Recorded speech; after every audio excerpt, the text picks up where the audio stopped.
क्या इशू था? एक्चुअली क्या था कि मैं ऑफिस से आ रहा था और एक ऑटो वाला ओवरटेक करने की कोशिश कर रहा था। काली माता में ओवरटेक करने का बार बार कोशिश कर रहा था तो उसको जगह नहीं मिल रहा।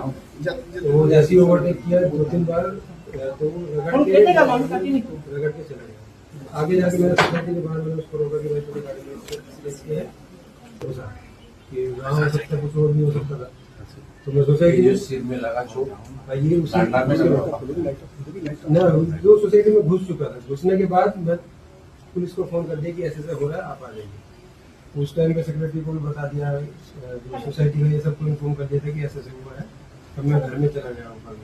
घर में गेट से फोन आ रहा था कि आप लोग नीचे आ जाओ। मेरे को बोल रहे थे दूसरे के नंबर से फोन करा कि आप नीचे आ जाओ और बहुत लोग इकट्ठा हो गया है। तो मैंने कहा मैं पुलिस आएगी तो मैं नीचे आ जाऊंगा, मेरे को नहीं लगता कि मैं सिक्योर हूँ यहाँ पे, मैं पुलिस आएगी तो मैं आ जाऊंगा। तो बोले फिर 5 मिनट बाद फिर फोन आता है कि आप आ जाओ और आपके उधर ये पहुंच जाएंगे रूम पे, तब हम फिर नहीं रोक पाएंगे आप इन लोग को। तो मैं बोला ठीक है, मैं पुलिस आ जाएगी तो आ जाऊंगा, लेकिन अगर आप इतना इंसिस्ट करें तो मैं अपनी वाइफ को बच्ची को लेके आता हूँ, मैं अकेला नहीं आऊंगा वहाँ पे। तो मैं वाइफ को बच्ची को लेके निकल ही रहा था कि इतने में सब लोग ऊपर आने लगा। तो फटाक से मैंने मतलब लॉक किया, चैनल लॉक किया, गेट लॉक किया, सब उसके पीछे अलमीरा लगा खड़ा किया कि ताकि अंदर लोग ना घुसे।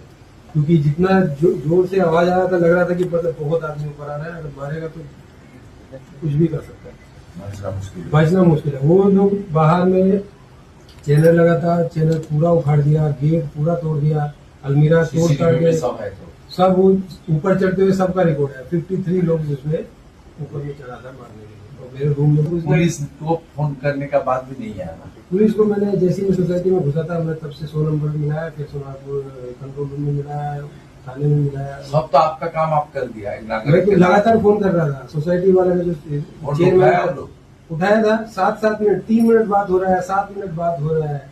मैं बोल रहा हूँ भाई ऐसे ऐसा हो गया है, आप आ जाइए। हम हमारे पास सोच नहीं है, हम देख रहे हैं, हम लोग विसर्जन में बिजी है। हाउसिंग से थाना का दूर कितना है?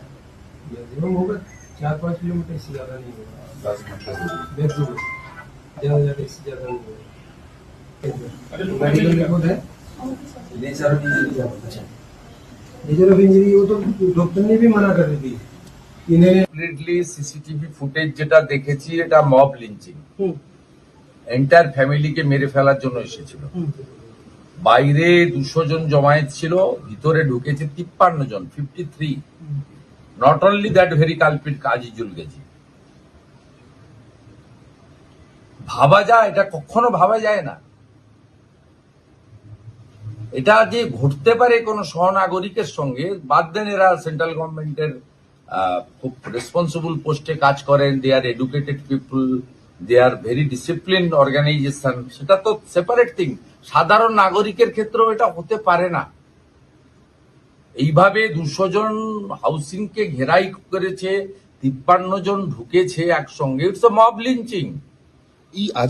পুড়িয়ে মেরে দিত গোটা বাচ্চাটাকে, স্ত্রীকে আর ওকে প্রদীপজিকে। আর হেডে ইঞ্জুরি কারা করে? হেডে ইঞ্জুরি কি ভালোবাসার ধাক্কাধাক্কি নাকি? মেরে ফেলার জন্য। ডাক্তার বলছে আপনি পালান এখান থেকে, রক্ত মুছে আসুন। ডাক্তার অলসো প্যানিক, টেরারাইজ, দে আর টেরারিস্ট।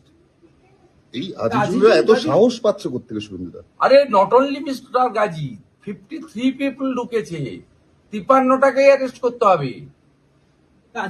এবং মেডিকেল রিপোর্ট আমি পড়েছি, নট স্যাটিসফাইড, কাট ইঞ্জুরি বলে ছেড়ে দিয়েছে ডাক্তার। একটা ভয়ে, ডাক্তারকে দোষ দিচ্ছি না। আমরা কল্যাণী এইমসে নিয়ে যাচ্ছি for better treatment and CT scan এবং যা যা মেডিকেল রিপোর্ট ফর্মালিটিজের জন্য। আমি কমিশনারের সঙ্গে ওভার টেলিফোন কথা বলেছি। উনি কালকে ওনার মিসেস অসুস্থতার জন্য আজকে স্টেশনে নেই, কালকে ওনাদের ডেকেছেন। ডিপার্টমেন্ট অলসো ওনাকে সাপোর্ট দেবে। আমরা ওনার এগেনস্ট একটা ফলস কেস হয়েছে, সেটা নিয়েও আমরা এএসজি অ্যাডিশনাল ডেপুটি এএসজির সঙ্গে আমরা কথা বলেছি। আর ফাইনালি ওনার মিসেসকে ধাক্কাধাক্কি করা হয়েছে, মলেস্টেশন করা হয়েছে, বাচ্চাকে করা হয়েছে, সেটা নিয়েও সেপারেট এফআইআর করার জন্য আমি সাজেস্ট করেছি ওনাদেরকে। এবং ওনারা সেই মতো ডিসকাশন নেবেন। ওনার সব কলিগরা এসেছেন, ওনাদের যে অ্যাসোসিয়েশন আছে তারা এগিয়ে এসেছেন। কিন্তু পুলিশেরও আরো প্রোঅ্যাক্টিভ হওয়া উচিত ছিল। It's a not a political issue, এটা কমপ্লিটলি একটা ল অ্যান্ড অর্ডার ইস্যু। এটা ক্রিমিনালদের কাজ। এই ক্রিমিনাল সেই যে যারই পরিচিত হোক না কেন, ক্রিমিনাল মিনস ক্রিমিনাল, এবং এরা দেশের সার্ভেন্ট, মানে খুব সিনসিয়ার ভারতের সেবক। এদেরকে প্রোটেক্ট করার দায়িত্ব আমাদের। আর পশ্চিমবঙ্গ সব সময় অতিথিকে নারায়ণ ভাবে। আজকে এরা যদি মনে করে যে আমরা বেঙ্গলে কাজ করব না, নিজে তো মারা যেতই, সঙ্গে স্ত্রী এবং পুত্রকে নিয়েই মারা যেত হতো।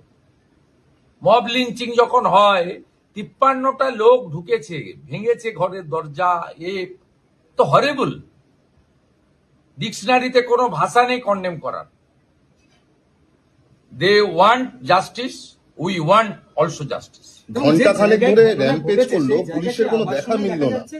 একেবারে ঢালাও সিকিউরিটি ব্যবস্থা করা হয়েছে, কিন্তু সেই সময় কোনো সিকিউরিটির লোকরা উনাকে ফোন করে, উনি প্রথম পুলিশকে 100-তে ফোন করেছেন, পরে সোনারপুর পুলিশ কন্ট্রোলে ফোন করেছেন। পুলিশ প্রথমে রেসপন্স করেনি, 7 মিনিট পরে ফোন ধরেছে। পুলিশ বলেছে আমাদের কাছে ইমার্শনের জন্য ফোর্স থানায় নেই, আমরা পাচ্ছি না আপনাকে হেল্প করতে। পুলিশ বলেছে আমাদের কাছে ফোর্স নেই, সব কালী পুজোর ইমার্শনে চলে গেছে, আমরা আপনাকে হেল্প করতে পারছি না। আর নিচ থেকে সিকিউরিটিকে উনি 3 বার রিফিউজ করেছেন যে আমি যাব না, মেরে ফেলতে পারে, পুলিশ এলেই আমি নিচে নামবো। যদি কোনো কথা বলার থাকে, কোনো হটটক হয়ে থাকে, কিছু থাকে, আমি কথা বলতে রাজি আছি। কিন্তু আমি ইন প্রেজেন্স অফ পুলিশ আমি পার্সোনালি আনসেফ ফিল করছি। সিকিউরিটি যে 2-3টে লোক নিচে আছে, তারাও অত্যন্ত ডিউ টু দেয়ার ফিয়ার সাইকোসিস, তারা বলছে আপনি আসুন, নইলে ভেঙে ফেলবে এরা। তা ফাইনালি উনি বাচ্চার স্ত্রীকে নিয়ে বলেছেন যে আমি উইটনেস দেবো, যদি আমাকে মরতেই হয় সাক্ষী রেখে মরবো। বাচ্চাকে এবং স্ত্রীকে নিয়ে বেরিয়েছে। উনি কি করবেন? আপনি বলছেন সিকিউরিটি আছে, সিকিউরিটি লোকদের কি আছে? গুলি চালানোর পাওয়ার আছে? অ্যারেস্ট করার ক্ষমতা আছে? পুলিশ 2 ঘন্টা তো থার্ড পার্টি সিকিউরিটি। সিকিউরিটি মানে কি? ফর ভিজিল আর গেট খোলা, গেট বন্ধ করা। এর বাইরে হাউসিং এর সিকিউরিটির ফাংশন কি? শুভেন্দু, ঘন্টা খানেক ধরে র্যাম্পেজ চললো, এতগুলো মানুষ এক জায়গায় আসলো, এর নেপথ্যে কোনো অর্গানাইজড কোনো কিছু কাজ করেছে আপনার? দেখুন, এই ঘটনাটা ঘটবে কেউ জানেও না, আর ঘটানোর জন্য পরিকল্পনা তো আমরা। বাস্তবিকে এদের হাতে চলে গেছে এলাকাটা, এদের হাতে চলে গেছে, এটা কমন ব্যাপার। ও যদি আপনার এক্ষুনি আপনি নেমে যাচ্ছেন, আপনার ক্যামেরাটা কাড়িয়ে নিতে পারে, চিপটা খুলে ভেঙে দিতে পারে, মোবাইল ফোনটা কাড়িয়ে নিতে পারে। যদি মনে করে এলওপির গাড়িটাও ভেঙে দেবো, এক্ষুনি ভেঙে দেবে। আমার সঙ্গে সিআরপি আছে, তারা দাঁড়িয়ে দাঁড়িয়ে দেখবে, গুলি করতে পারবে না। অতএব এদের হাতে চলে গেছে। ইটস এ নতুন কিছু নয়, এটা completely breakdown of the law and order, যেটা সংবিধান রাজ্য সরকারকে দিয়ে গেছে। রাজ্য সরকারের পুলিশের জন্য আছে, ট্যাক্স পেয়ারদের বেতন পায়। আগে সিআরপিসি আইপিসি তে ছিল, এখন বিএনএস আছে।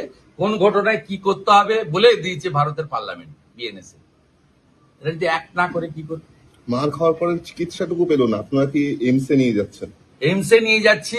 ওনার বিরুদ্ধে মামলা করেছে, তার লিগাল প্রোটেকশন ইউনিয়নের লয়াররা দেবে, আমি কোঅর্ডিনেট করে দেবো। ওনার অফিসের সঙ্গে, বসেদের সঙ্গে ওরাও কথা বলেছেন, আমিও কথা বলেছি এখান থেকে কমিশনারের সঙ্গে। আমি বলেছি আপনারা লোকালি প্রোটেক্ট করুন, under the leadership, under the, মানে এটা হচ্ছে মিনিস্ট্রি অফ ফিনান্সের আন্ডারে। যদি দরকার হয় আমি প্রিন্সিপাল সেক্রেটারি ফিনান্সের সঙ্গে কথা বলবো, অনারেবল মিনিস্টার নির্মলাদির সঙ্গে কথা বলবো, কিন্তু সেটা দরকার হবে না। ওনার যারা এখানে কমিশনার বা অন্য যারা আছেন, তারা আমাকে খুব গুড রেসপন্স করেছেন, আমরা ফুল আছি। দেখুন, ওনাদের কলিগরা সবাই ছুটে এসেছেন, বেঙ্গল অ্যাসোসিয়েশনের যে সেক্রেটারি নজরুল ভাই নিজে ছুটে এসেছেন, সকলে মিলে, নৌসাদ ভাই ছুটে এসেছেন। তা আমাদের সকলে মিলে ওনার কলিগরা পুরো পার্টিতে দাঁড়িয়েছে। আর আমিও as a leader of opposition এসেছি। সরকার যখন কোনো লোককে প্রোটেকশন দিতে পারে না, তখন লিডার অফ অপোজিশনের কাজ হচ্ছে তার পাশে দাঁড়ানো। এই অবস্থা, ওনারা কি ওই বাড়িতে থাকতে এখন ভয় পাচ্ছেন? আতঙ্কে কি, মানে বাড়িতে থাকতে ভয় এরা পাচ্ছেন? কলকাতা থাকতেই আনছে। কিছুদিন আগে আপনারা দেখেছেন মেডিকেল কলেজ দুর্গাপুরে আইকিউসিটিতে ওই উড়িষ্যার বাবা কি বলেছে, যে আমার মেয়েকে এখানে পড়াবো না। এরা বলে দেবে চিঠি লিখে যে আমি এখানে ফ্যামিলি রাখবো না, সেন্ট্রাল গভর্নমেন্ট নিয়ে চলে যাবে অন্য জায়গায়, সেফ জায়গায় নিয়ে চলে যাবে। কিন্তু আমরা ক্ষতিগ্রস্ত হব। মামলা- এরা যে কাজটা করে এ তো দেশের স্বার্থে, রাজ্যের স্বার্থে করে, মানুষের স্বার্থে করে। মামলা কি ইমিডিয়েট কেন্দ্র শাসন দপ্তর? না, সেগুলো তো অন্য কথা। চেতলায় এদেরকে খুনের রেখে ঘটনায় শোনা যে হবে। দুজনকে গ্রেফতার করা হয়েছে তারাও সব স্থানীয় বাসিন্দা, এলাকারই লোকজন। জায়গাগুলো সব হাতের বাইরে চলে গেছে, গুন্ডাদের হাতে চলে গেছে, গুন্ডাদের হাতে চলে গেছে। পুলিশের এই যে inaction, it's not good, not good. Rajiv Kumar DGP should answer. সব ইস্যুতে প্রেস করেন, উনি প্রেস করুন, সুপ্রতিম সরকারকে দিয়ে, জাভেদ শামীমকে দিয়ে।